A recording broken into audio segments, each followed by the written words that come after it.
کیا تم لوگوں نے حاجیوں کو پانی پلانے اور مسجد حرام کی جس نے اللہ کی راہ میں جہاد کیا اللہ کے نزدیک، اور جنہوں نے اس کی راہ میں گھر بار چھوڑے، جان و مال سے جہاد کیا، وہی لوگ کامیاب ہیں۔ ان کا رب انہیں اپنی رحمت جنتوں کی بشارت کے پائیدار عیش کے سامان ہیں، ان میں وہ ہمیشہ رہیں گے۔ یقیناً اللہ کے پاس خدمات کا صلہ۔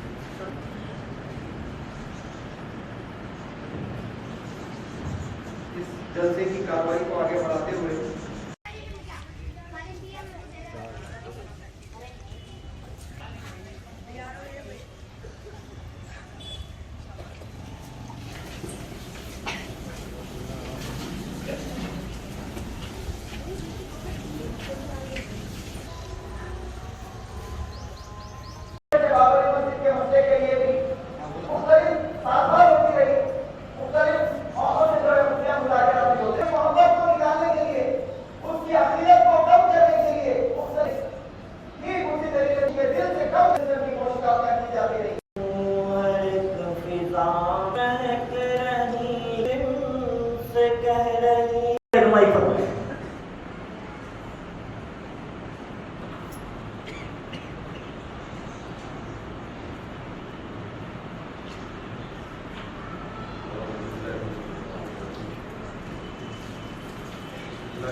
بابری مسجد کیا ایک مسجد کو نشانہ بنا کر اس کو شہید کر کے وہاں پر مندر بنانے کے مقصد کے تحت اس کو شہید کیا گیا، مقصد کے حصول کے لیے وہ لوگ کیسے آگے بڑھ رہے ہیں، آپ کو ہم کو کیا قدم اٹھانے چاہیے، اس کے لیے غور و فکر کرنے کی ضرورت ہے۔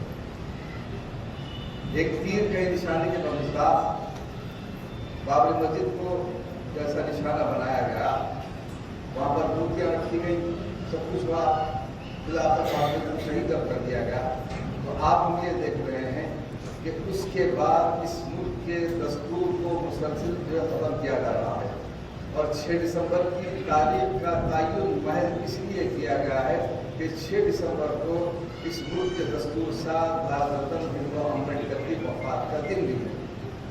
اس طریقے سے انہوں نے اس تاریخ کا تعین اس لیے کیا کہ گویا ہم اس بات کا اعلان کرنا ہے کہ اس ملک کے اس دستور کو جو ایک دلت جوانہ کو اس کو ختم کر رہے ہیں۔ کیوں؟